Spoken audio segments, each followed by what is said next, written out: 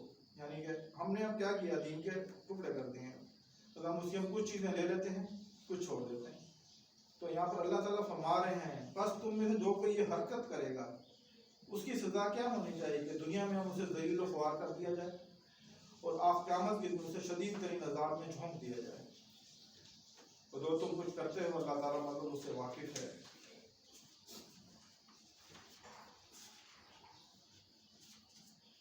اسی چیز کو مطلب یہ کہ حدیث میں مطلب آپ صلی اللہ علیہ وسلم نے جس طرح اسلام کے بارے میں مطلب فرمایا بنی الاسلام علی خمس، کہ اسلام کی بنیاد 5 چیزوں پر ہے، جس طرح ہم پتہ ہے مطلب شہادت، توحید، مطلب نماز، زکوٰۃ، حج اور مطلب یہ صوم رمضان، اور یہ تمام چیزوں پر عمل کرنا مطلب ہم پر فرض ہے۔ اس کے علاوہ مطلب اور چیزیں ہیں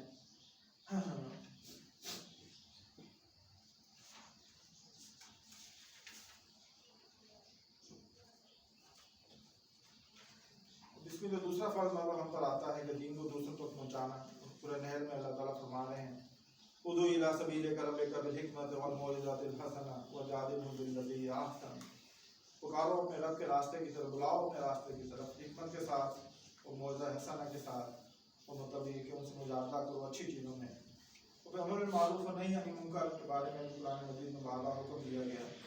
اور آپ صلی اللہ علیہ وسلم کی حدیث موجود ہے، مسلم کی حدیث ہے کہ تم میں سے جو کوئی بھی منکر من رائے منکم منکرا، کوئی بھی تم میں سے مطلب کوئی برائی دیکھے اس کا فرض ہے، مطلب یہ آپ صلی اللہ علیہ وسلم نے نہیں فرمایا کہ وہ اس کی مرضی ہے کہ وہ کرے یا نہ کرے، اس پر فرض ہے کہ اس کو اپنے ہاتھ سے روکے، اگر نہیں روک سکتا، نہیں استطاعت رکھتا تو اپنی زبان سے اس کو روکے، اس کو نصیحت کرے، اور اس کی بھی مطلب استطاعت نہیں رکھتا تو وہ اپنے دل میں اس کے خلاف نفرت رکھے، مطلب وہ دل میں کم سے برا تو جانے کے کام لوگ برا کر رہا ہے، یہ غلط کر رہا ہے، اور یہ ایمان کا کمزور ترین حصہ ہے۔ یہ آپ صلی اللہ علیہ وسلم ایمان اصل وہی ہے کہ مطلب اس کو اپنی قوت ہو اسلامی معاشرے میں آپ کے پاس کہ آپ برائی کو روک سکیں۔ اور قیامت کے دن کا مطلب ایک منظر ہے شہادت الناس کے حوالے سے کہ آپ صلی اللہ علیہ وسلم کو اللہ تعالیٰ مطلب یہ کہ بلائیں گے اور رسول گواہی دیں گے امت کے خلاف۔ قرآن مجید کی آیت ہے سورہ نساء آیت نمبر 41، فَكَيْفَ إِذَا جِئْنَا مِن كُلِّ أُمَّةٍ بِشَهِيدٍ وَجِئْنَا بِكَ عَلَىٰ هَٰؤُلَاءِ شَهِيدًا، پس اس دن کیا حال ہوگا جس دن ہم ہر امت میں سے گواہ کھڑا کریں گے۔ اللہ تعالیٰ پوچھیں گے ہر نبی سے اور رسول سے کہ ہم نے جو دین میں نے تمہیں دیا تھا تم نے امت تک پہنچا دیا؟ تو آپ صلی اللہ علیہ وسلم کو کہیں گے میں نے پہنچا دیا، تو گواہ ہے۔ پھر ہم سے پوچھا جائے گا کہ تم نے عمل کیا کیا اس پر، یہ سوال ہم سے ہونا ہے۔ یہ آپ صلی اللہ علیہ وسلم جو اللہ کا سیغہ ہے نا، یہ وٹنس سمجھتے ہیں نا لا میں، یہ اللہ کا سیغہ جو ہے یہ خلاف گواہی دے گا امت سے، یہ حق میں نہیں جائے گی۔ ہم یہ سمجھیں، ہم تو یہ تو سمجھتے ہیں کہ مطلب آپ صلی اللہ علیہ وسلم ہماری شفاعت کریں گے، لیکن یہ چیز بھی ہمیں سمجھنی چاہیے کہ جو آپ گواہی دے دیں گے کہ مطلب یہ کہ میں نے یا اللہ میں نے دین پورے کا پورا پہنچا دیا۔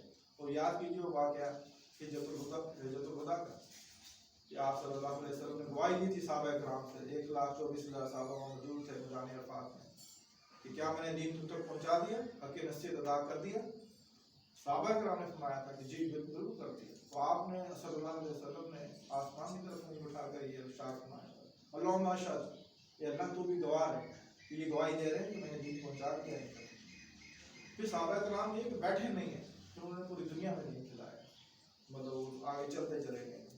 تو تیسرا فرض پھر یہی ہے کہ دین کو دوسروں تک پہنچایا جائے، اللہ کی حاکمیت قائم کی جائے، کہ مطلب یہ کہ عدالت کے فیصلے مطلب چیخ چیخ کر یہ کہہ رہے ہوں کہ اللہ سربلند ہے، اللہ کا حکم چلتا ہے یہاں پر، اللہ کی مرضی کے مطابق فیصلے ہوتے ہیں، کیونکہ وہ بہتر جانتا ہے کہ انسانوں کے لیے بہتر کیا ہے۔ اقبال نے فرمایا نا سروری زیبا فقط اس ذات بے ہمتا کو ہے، حکمراں کو وہی باقی بتانے حاضر، مطلب حکم دینے کا اختیار صرف اللہ کو ہے، انسان کا کام ہے اطاعت کرنا، فرمانبرداری۔ ہم کہتے ہیں مسلمان ہیں، مسلم کا مطلب یہ سرنڈر کر دینا اپنے آپ کو کسی کے سامنے اور اس کے مطلب بات کو مان لینا، مطلب بار بار قرآن مجید مطلب حکم دے رہا ہے، جتنا کام دین کے حوالے سے مطلب شورا میں آیت نمبر 13 میں فرمایا گیا اقیموا الدین ولا تتفرقوا فیہ، کہ دین کو قائم کرو، اس بارے میں تفرقے میں نہ پڑو، اس میں کوئی اختلاف رائے ہے بھی پھر بھی متحد ہو جاؤ، قائم ہو جاؤ،